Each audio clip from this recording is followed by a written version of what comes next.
We're on? All right. Hey, everyone. So I'm going to kick things off here with telling you a little bit about why Holland and I collaborated on the MLeap technology, the problem that it's trying to solve, and kind of why we're talking to you about it today.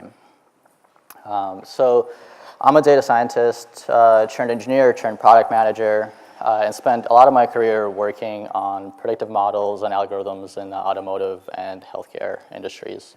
And being part of a lot of analytical teams, a pattern emerged of how data scientists and engineers work together, where as a data scientist, you spend a lot of your time working on models, figuring out exactly what the best features are, what the best algorithms. But then this other process starts after you're done, which is you start working with engineering and management trying to get your models out into production.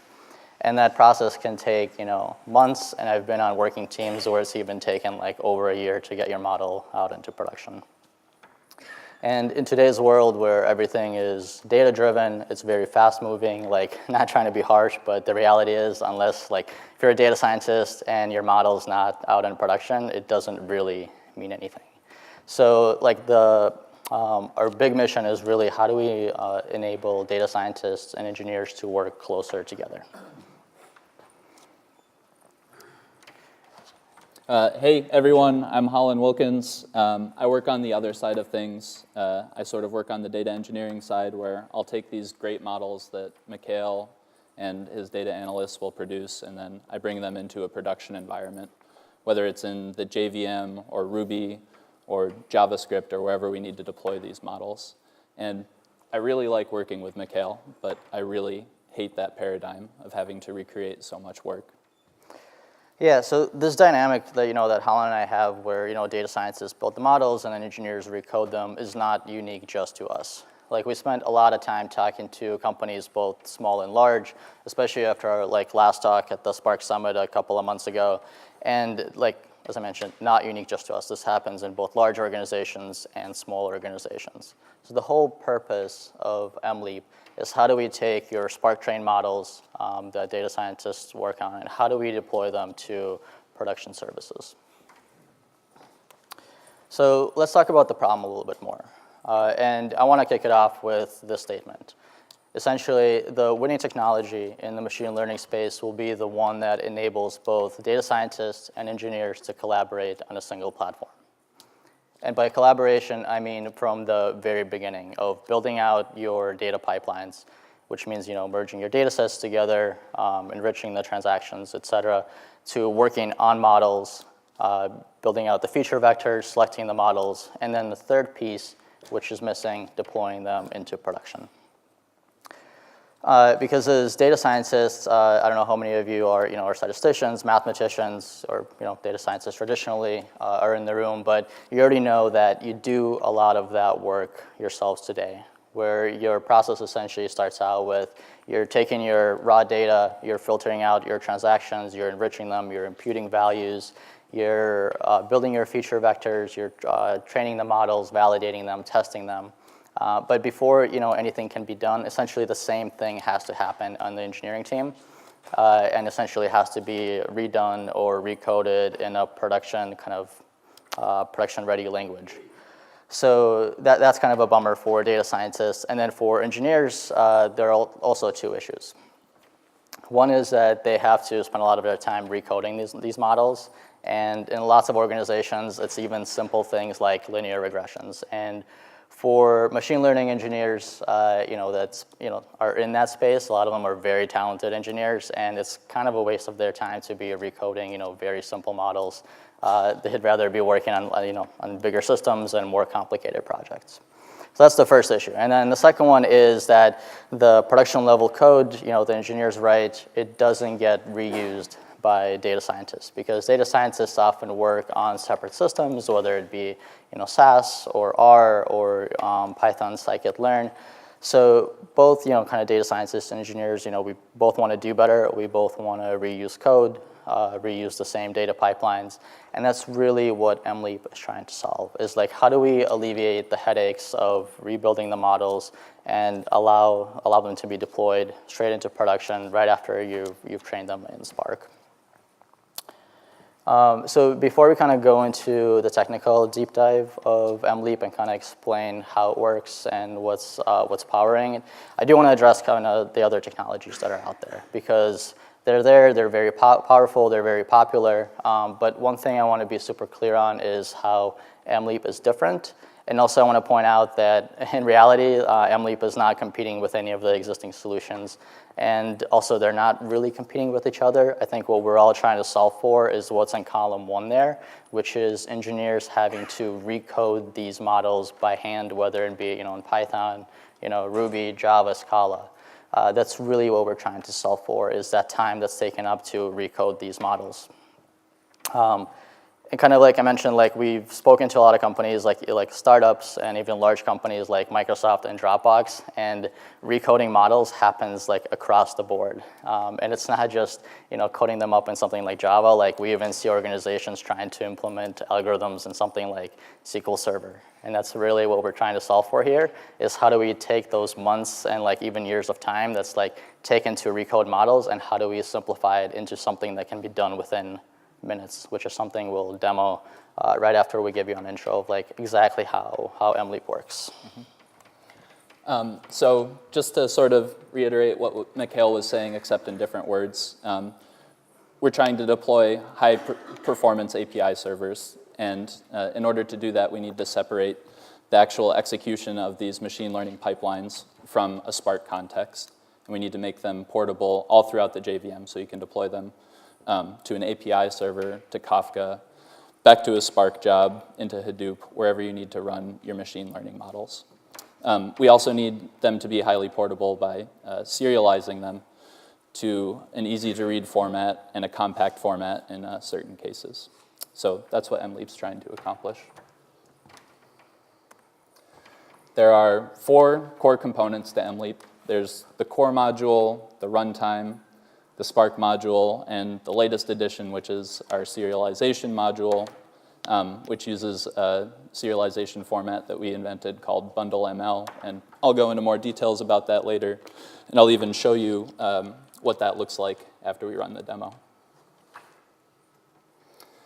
So MLeap core has your linear algebra subprogram. So all of your dot operations and everything you need to run. Sparse vectors, dense vectors. It has feature builders like a vector assembler, tokenizers, hashing term frequencies, has regression models, linear regressions, random forest regressions, random forest classifiers, logistic regressions, just sort of all the core building blocks for the MLeap runtime. The MLeap runtime is where all of the magic happens with MLeap. This provides something called a leap frame, which is very similar to a Spark data frame. You can think of it as just a lightweight version of the Spark data frame. It has MLeap transformers, which are very similar to Spark transformers, except they operate on leap frames. You'll find this one-to-one correspondence between MLeap and Spark. So if you see a string indexer or a linear regression model or a random forest model in Spark, you'll also find it in MLeap. And that's a very conscious decision that we made so that it's easy to see the parity between the two. And the big thing that I really want to stress is that MLeap has 0 dependencies on Spark. So you don't need a Spark context. You don't need a Spark data frame in order to run your transformations.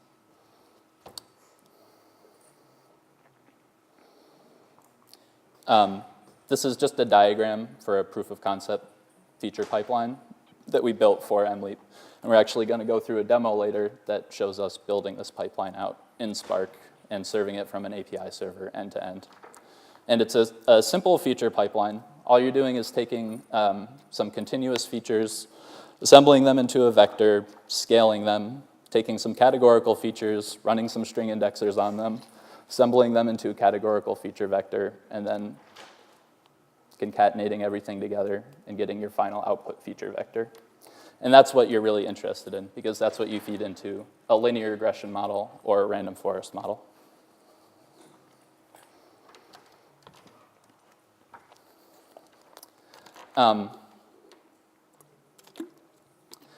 This is sort of a zoomed in view of a little piece of what I just showed you. This is that actual categorical pipeline transformation for one of our categorical features. In this case, we're looking at make. And so you can actually see what a leap frame is here. All it is a table that has a column, and it's called make, and it has some data in it, Honda, Ford, Nissan, whatever your data is for your rows. We have a string indexer transformer that's operating on it, and all it's doing is it's taking that make, and it's converting it into an integer representation. So you started with a table that only has one column, sent it through an mleap transformer, now you have a table with 2 columns. You do the same thing with make index, and we do something called one-hot encoding, which just takes an integer and it turns it into a vector representation. So if you're familiar with Spark data frames and Spark transformers, this should look very familiar. This is exactly how Spark operates, except we're using different data structures. The most recent addition to mleap is the serialization. And we invented this serialization format called bundle.ml with the intention of making a highly portable format and also an easy-to-read format for transformer-based pipelines, so like the pipelines that you'd see in Spark and mleap. They're based entirely on protobufs and JSON, and we decided to do that because protobufs and JSON are available in pretty much every language that you could imagine, and they're also very lightweight to use. We use protobufs for compact data like random forest models and decision trees, which could have gigabytes of data associated with them. And if you store it as JSON, it's just too much. For smaller models, like a linear regression or something like that, we just store it as JSON, and then you can easily read it and modify it if you want to. One of the big differences with bundle.ml serialization and Spark serialization is that there are 0 dependencies on Parquet for bundle.ml. And this is really big because Parquet is very associated with Hadoop and the JVM. And if you can get rid of that dependency, then it makes it much easier to load these models up into a variety of different environments. This right here is just a sample of what some of the serialized output looks like. And I'll actually give you a more complete example later. But at the top, it's a string indexer model. It has the input column, which is that make column that I was showing you earlier.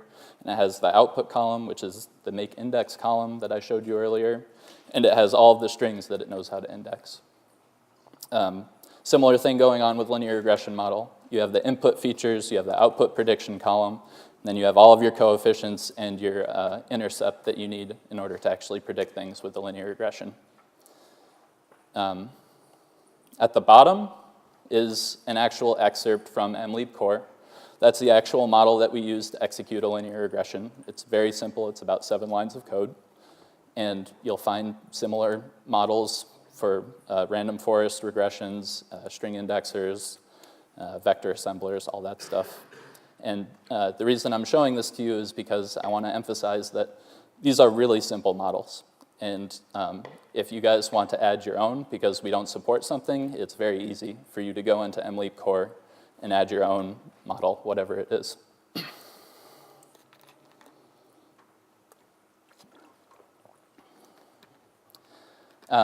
mleap Spark is the last module that I'm going to talk about. And what it allows you to do is take your Spark-trained models and export them to mleap. So what that looks like is you start with a Spark estimator. You fit the estimator to your data set, your data frame. You end up with a Spark model, and then you use implicit conversions, so it's really easy, and you convert it to an mleap model. And from there, you can export it to bundle.ml serialization format or execute it immediately. You can do whatever you want to with it. The second functionality of mleap Spark is to allow you to actually take these mleap transformers that you've trained and execute them on a distributed Spark data frame. So you don't lose that ability by exporting to mleap. And that's a little more complicated process, still not very complex, but what you're doing is you're taking your Spark data frame and you're converting it into a leap frame that's backed by a Spark RDD. You're transforming it using your mleap transformers, and then you're converting it back to a Spark data frame. And this all happens under the hood, so you don't actually have to worry about this process. And it's all done with implicit conversions again, so it's very easy to use. Here are some benchmarks that we ran.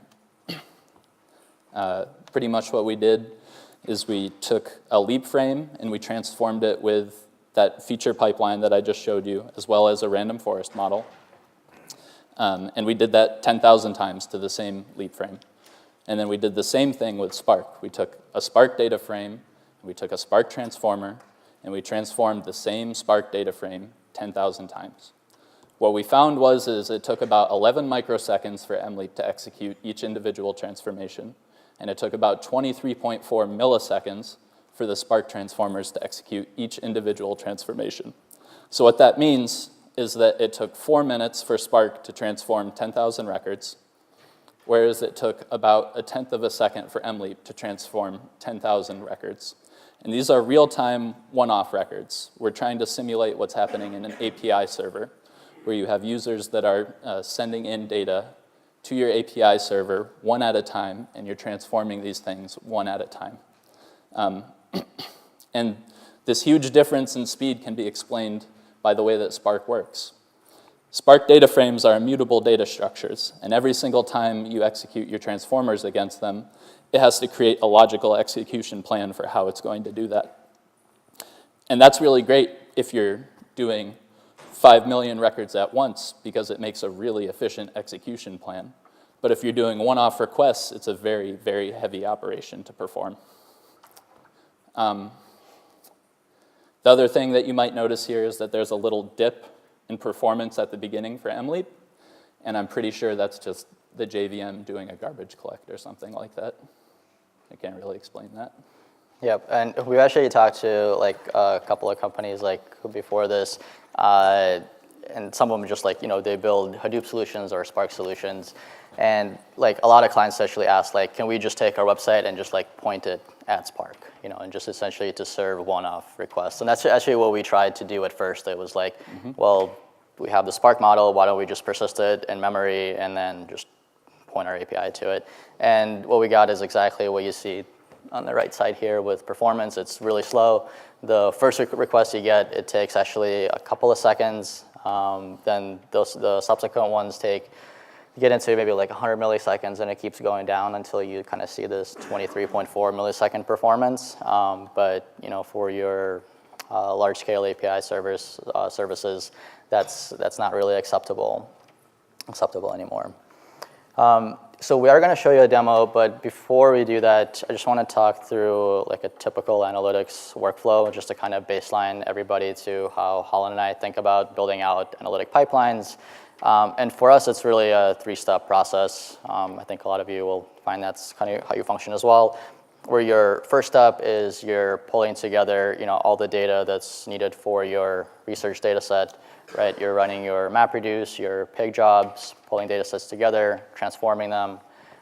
Second process is you're constructing your feature vector.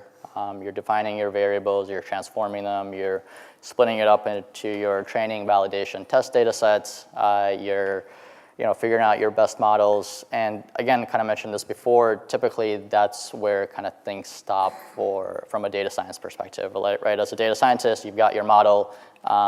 You usually, you'll give a presentation to management explaining how awesome your model is, and then that's kind of it.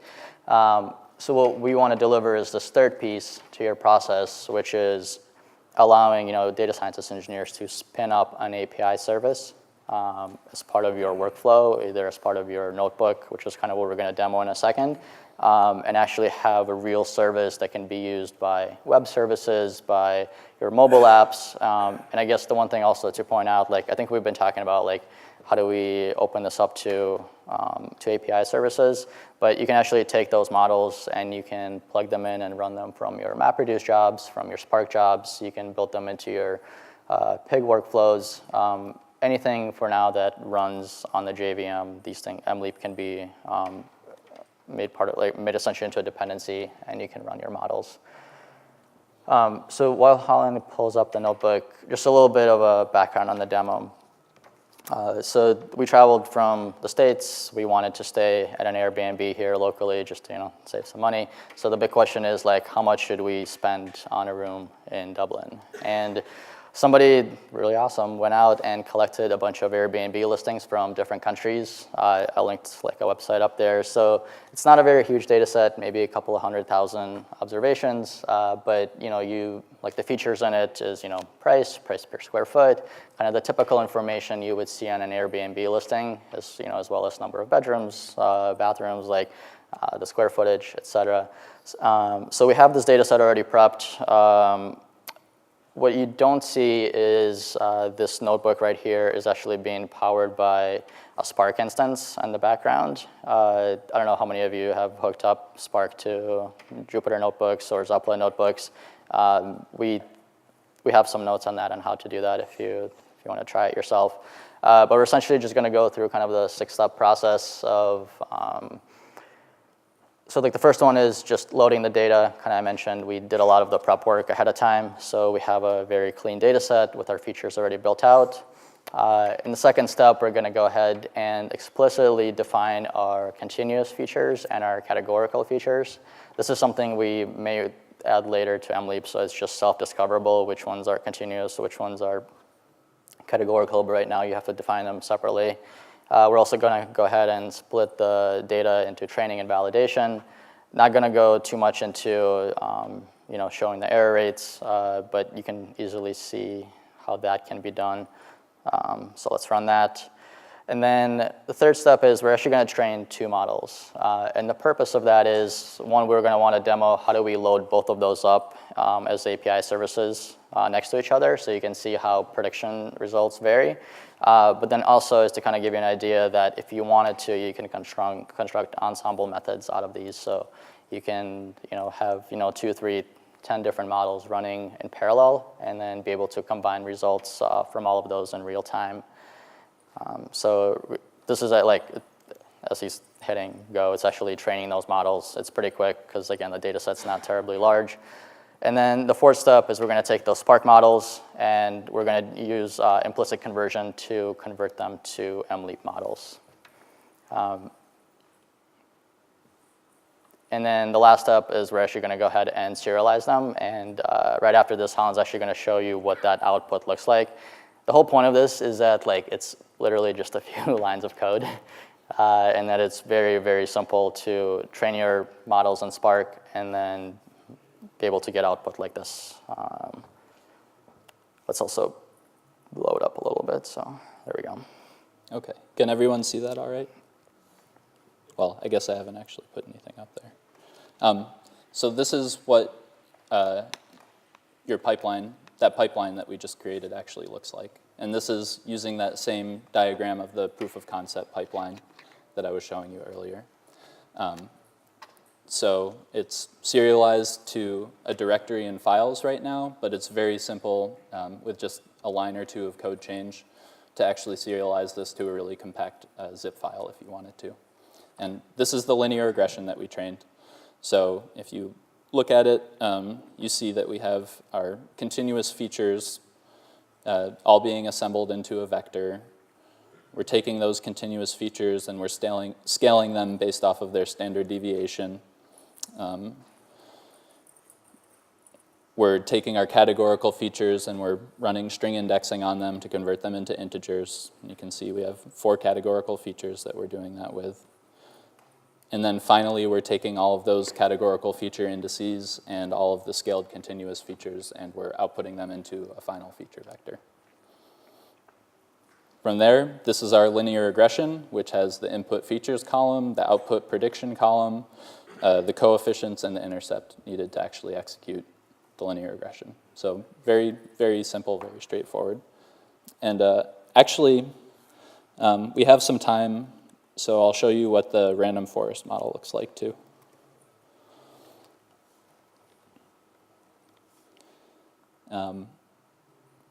This is your random forest model serialized into, I guess we have 20 different trees in the random forest. And these are all of your internal nodes and all of your leaf nodes. And they're being stored as JSON right now, but we're going to switch them to protobufs in the next month or so. So that's what your models look like. And now what I want to do is actually load them up into an API server. So, whoops.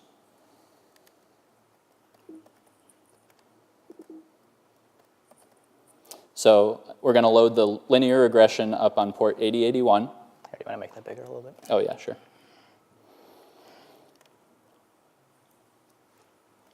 And we'll load the random forest model up onto port 8080. And then this is, where is it? This is the data that we're going to be sending into the model. So this is a JSON representation of a leap frame. You have your schema with all of your fields, and then you have your rows that you're trying to transform. And this gets deserialized on the server and converted into a leap frame and all that goodness. So I'm just going to run a curl command to port 8081, which is our linear regression model, and I'm going to send that JSON blob that I just showed you.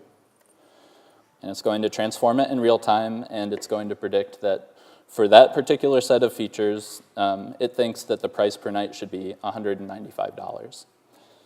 I'll send that same exact data to our random forest model running on port 8080. And it thinks that that room is worth $171 per night. And Mikhail can tell you a little bit more about why that might be the case. Oh yeah, sure. If you actually look at the data, we didn't get rid of all of the outliers, so the linear regression is going to be a lot more sensitive to it versus the random forest is going to be able to hone in exactly on the kind of the, I think we're looking at 3-bedroom places here.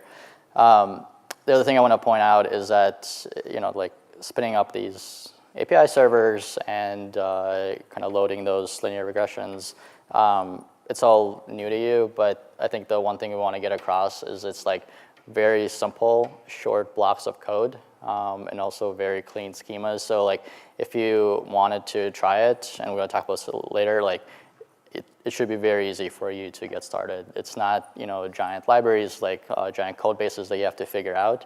It should be very easy for you to take this and plug it into whatever you're working on. Mm-hmm. So what we just did is go from raw features, trained both a linear regression and random forest model, along with a feature pipeline for both of them, and deployed them to an API server in about 4 or 5 minutes, which is pretty sweet, if you ask me. And that's what MLeap's all about, is just making that process ridiculously fast and easy. Yep. So get back to our presentation here. What's the future of MLeap? Currently, in the Spark community, there's an effort to extract the linear algebra library out of Spark and make it a separate dependency. So it would be awesome to unify MLeap's linear algebra library with Spark's linear algebra library, which means that we'll just use Spark's linear algebra library, so it's less work for us. We want to provide a Python and R interface because we know a lot of data scientists like using those languages, and we want to make all of the features of MLeap available to them. We want to make it easy to deploy these MLeap models to embedded systems and outside of the JVM, which will be huge for the Internet of Things, because that means that you can deploy machine learning models that you've trained with Spark directly to embedded hardware that's running whatever thing that you're running. And it should be just as easy as deploying an MLeap model to an API server. And of course, we want full support for all of the Spark transformers, which we're working on right now with a group of about 5 people that are working on MLeap-related projects across about 4 different companies, which is pretty cool. Please talk to us if you're interested in deploying MLeap at your company. Talk to Mikhail or I. We'd love to have a conversation with you. And as promised, that's the link to the MLeap demo project. Yep, and those folks that started working on MLeap with us, like 2 of them, you know, we've known from, you know, just prior work experiences. But the other ones, like it was like folks like you that we talked to at conferences, and it's really easy to kind of get started to contribute to this code base. Kind of if you think of that code snippet that Holland showed of the linear regression, like that's as simple as if you needed to implement other models. Like for example, I don't think we have the gradient boosted like classifiers implemented, but it wouldn't be more than like 10 lines of code, essentially, if you use those models in your organization to add them to MLeap and then be able to deploy those models to an API service or your embedded device. Thank you, everyone. Yeah, thanks, everyone.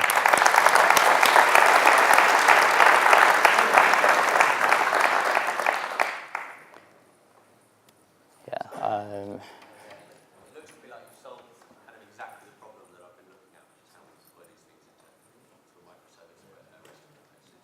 Have you thought a little bit about what other components, or actually I'm interested to know what web service you're actually using to deploy these into, to build the APIs?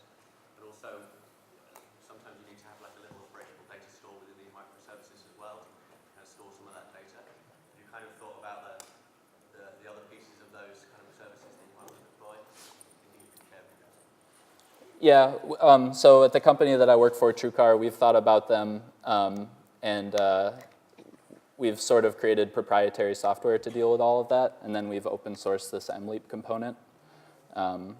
So in the demo, I just showed you an API server, and that API server is in the demo. It's a Scala Akka HTTP API server, so you can look at the code for that as like a base for building out a service. But we haven't actually built out a service that we're releasing yet.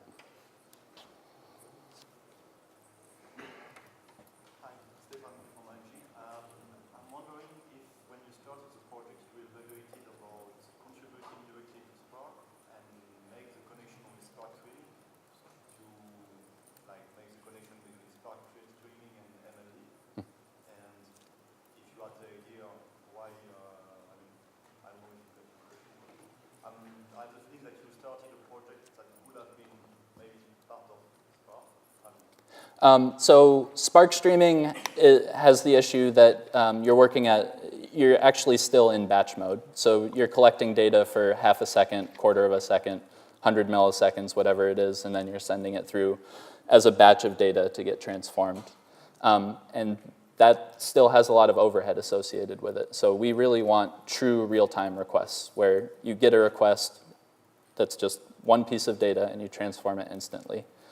And we couldn't find a way to do that with Spark. And we've actually talked to the people who created MLlib, and we were trying to figure out a way to do it with them, and it's not there yet. So we created MLeap. But they are working on it. You're going to see some stuff coming out of the Spark community that is solving this issue, and we're going to work to essentially bridge the gap between MLeap and what's going to be coming out in Spark. And then hopefully we'll be able to take some pieces and learnings from MLeap and port it into the Spark code base. Mm-hmm.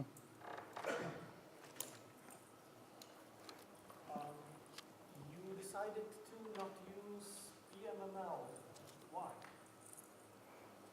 Why? There's sort of two different paradigms. Spark has this transformer-based pipeline paradigm where you're taking a data frame and you're just transforming it over a series of steps. And then PML is more about you have your data mining steps and then you are running your regression or your random forest model or whatever it is. We thought it was extremely difficult just to implement even something as simple as a string indexer in PML, so we decided to go with our own format.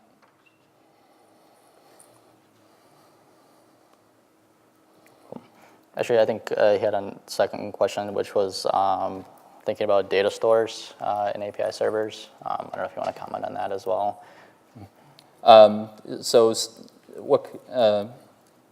Storing what kind of data on the API I think that was servers? your second part of your question, right there. So for example, there's kind of portability or just for ensuring knowing what you've got, all the characteristics you drive, kind of feature vectors that you're passing into the model, and all the kind of store outputs. That's useful for kind of operational monitoring of your models, especially if you've got many models kind of running. It makes sense to me at least to kind of put a little operational data store in the microservice, and maybe ETL that out into other services later. But just wondering what you've thought about anything that worked particularly well with this kind of approach or what you've done that you can share with us.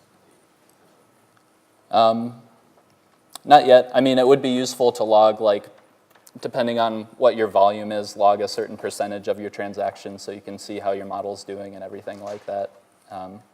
I haven't thought about that too much yet, though. Yeah, but I think a big piece of it eventually is going to be, I think a lot of these systems, you need a feedback loop, right, as you're scoring transactions to figure out what the actual values are versus predicted.